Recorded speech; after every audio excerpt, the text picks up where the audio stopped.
Hello মা, আমি already চলে এসেছি। তুমি চিন্তা করো না, আমি কাজ করে অনেক টাকা নিয়ে আসবো। তোমরা কোনো চিন্তা করো না মা, এখন আমি রেখে দে। ঠিক আছে, আমার এখন কাজ খুঁজতে হবে। ভালো থাকো তাহলে মা, আমি কাজে গেলাম। ভাই, আমাকে কি কোনো কাজ দেওয়া যাবে এখানে? ভাই, এটা আমার সাধারণ দোকান, এখানে কাজ দেওয়া যাবে না।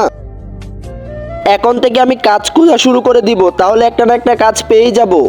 স্যার স্যার, আমাকে একটা কাজ দিবেন, আমার কাজ একটা খুব দরকার। আরে কাজ কি কাজ করতে পারবি ছেলে? আরে আমি তো স্যার সবকিছু কাজই করতে পারবো। আচ্ছা ঠিক আছে, চল চল আমার সাথে চল, তোকে একটা কাজ দেই। এই যে এই ইটগুলো তুই এইখান থেকে এখানে নিয়ে যাবি, ঠিক আছে?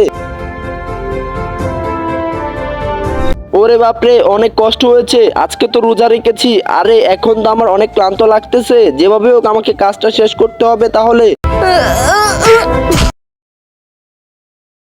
আরে এই ছেলেটি তো এখানে শুয়ে শুয়ে আরাম করছে, মাত্র 10 মিনিট কাজ করে আরাম করা শুরু করে দিয়েছে। দাঁড়া দেখাচ্ছি। আরে এই কামচুর, তুই এখনই কাম চুরি করে দিচ্ছিস কেন? আরে স্যার, আমি হঠাৎ করে পড়ে গিয়েছিলাম, তোর যদি টাকার দরকার পড়ে তুই কাম কর।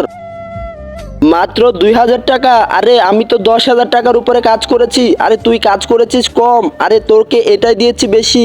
আচ্ছা কি আর করার, তবুও যাই হোক, আমি তো কাজ পাচ্ছিলাম না, একটা কাজ করেছি। আচ্ছা মাকে আমি এবার একটা কল দেই, আমার তো 2,000 টাকা আমার কাছে আছে। ভাই তুমি কি শুনতে পেরেছো? ওর কাছে 2,000 টাকা আছে, চলো ওকে কিডন্যাপ করি। আরে এটা নিয়ে ভাই ভাই, এটা আমাকে দিয়ে যান।